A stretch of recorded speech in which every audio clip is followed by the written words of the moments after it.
வாமா மெதுவா வாமா. வா அப்படி உட்காரு உட்காரு வா உட்காரு உட்காருமா. பார்த்து பார்த்து. Darshini, I feeling okay? என்ன ஞாபகம் இருக்கா?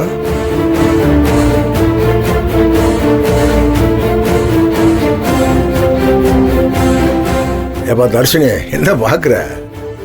தம்பிதான் உன்னை காப்பாத்தி கூட்டி வந்தவரு. உனக்கு சித்தப்ப மாதிரி.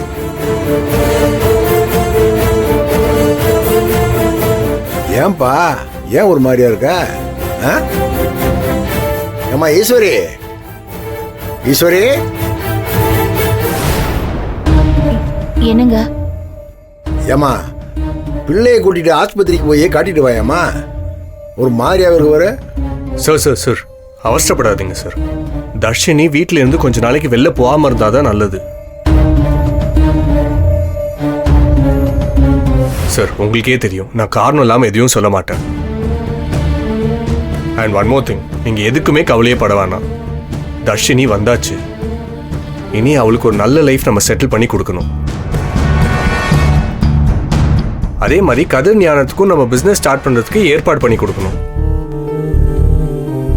சார், நான் எல்லா ஏற்பாடும் பண்ணிடுறேன். நீங்கள் ஓகேன்னு ஒரு வார்த்தை சொன்னால் போதும் சார், ஆரம்பிச்சிருவோம்.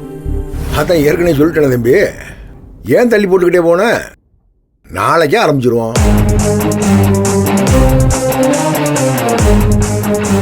நாளை புண்ண காலச்சூழலை மாதிரி நான் ஜெயிலுக்குள்ள போறதாவே இருந்தாலும் அதை பத்தி நான் கவலைப்படல சார். அதுக்குள்ள என் தம்பிகளுக்கு பிசினஸ் ஆரம்பிச்சு கொடுக்கணும். என்ன அந்த திறப்பு விழாவில் நான் இருக்கணும் தம்பி. ஏன் அப்படிலாம் பேசுறீங்க? இல்லப்பா, சும்மா உணர்ச்சி வசப்பட்டுலாம் பேசக்கூடாது, நடக்கிறதான் பேசணும். அது என்ன வந்தாலும் பார்த்துக்கலாம்ப்பா. கால மாற்றத்துக்கு ஏற்ற மாதிரி மனுஷன் போய் மாறிக்கிட்டே போகணும்ப்பா.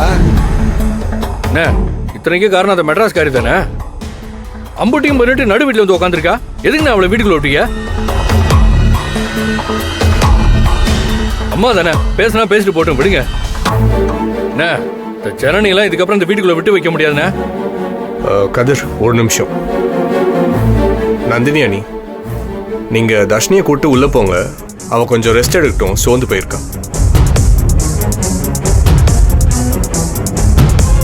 எந்திரிமா, உள்ள போ. எந்திரிப்பா. தர்ஷினி வா வாமா, பாத்து மெதுவா மெதுவாப்பா, மெதுவா.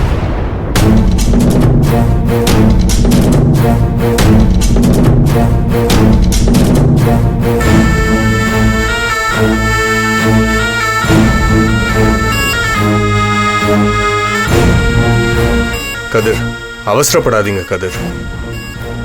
எஸ்பி ஆஃபீஸில் மீட்டிங் நடந்துட்டு இருக்கு. அண்ட் இன்வெஸ்டிகேட் பண்ற இன்ஸ்பெக்டரும் நம்ம ஆள் தான். இன்னும் கொஞ்ச நேரத்தில் ஜனனியை அரெஸ்ட் பண்ணிடுவாங்க. என்ன தம்பி, என்ன இப்படி சொல்றீங்க? ஆமா சார். ஏன் தம்பி, அந்த எஸ்பி போன உடனே அவங்களுக்கு சப்போர்ட் பண்ணதா சொன்னீங்க? சார், அவங்களுக்கு எஸ்பி சப்போர்ட் பண்ணா அவங்கள விட பெரிய ஆஃபீஸர்ஸ் நமக்கு சப்போர்ட் பண்ணுவாங்க. ஏன் கமிஷனரே நமக்கு தெரிஞ்சவர் தான் சார். பார்த்துக்கலாம். அப்போ நிஜமாவே இன்னைக்கு உள்ள போயிடுவாளா? கண்டிப்பா உள்ள போயிடுவா. அத்தான் வேணும். வந்ததும் பாருங்க நடக்க போற கூத்த.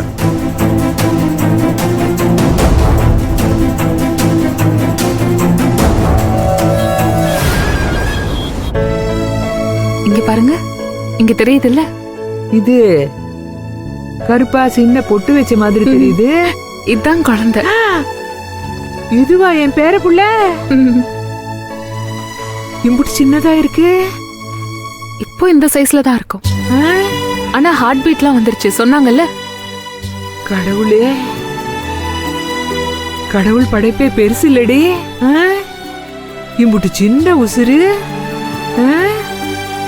அதுக்கு ஒரு இதய துடிப்பு. இதெல்லாம் நான் பார்த்ததே இல்லடி. எதுவோ இட்லி மாவாட்டுற மாதிரி குழம்பு வைக்கிற மாதிரி புள்ளைய பெத்துக்கிட்டு போய்கிட்டே இருப்போம். எங்களுக்கு இந்த மாதிரி போட்டோவும் கிடையாது, ஒரு மண்ணும் கிடையாது. வயித்த வலிக்குதுன்னா கூட்டிட்டு வந்துடுவாங்க, புள்ளைய பெத்துருவோம். அடுத்த நாளே வயல் வேலைக்கு கிளம்பிடுவோம். 5-6 புள்ளைய பெத்தே நானு. எல்லாம் இப்படிதான், 1-2 தவறி போச்சு. என்ன பண்றது? ஆமா, இது என்னடி கருப்பா இருக்கு? புள்ளையும் கருப்பா பிறக்குமா என்ன? இல்ல ஸ்கேன்ல கருப்பா தான் வரும். நான் ஏன் சொல்றேன்னா, நான் கொஞ்சம் சிவப்பா இருந்தாலும் என் புருஷன் அட்டக்கறி. குணசேகரனை பார்த்தே இல்ல, அதுக்கு டபுள் மடங்கு.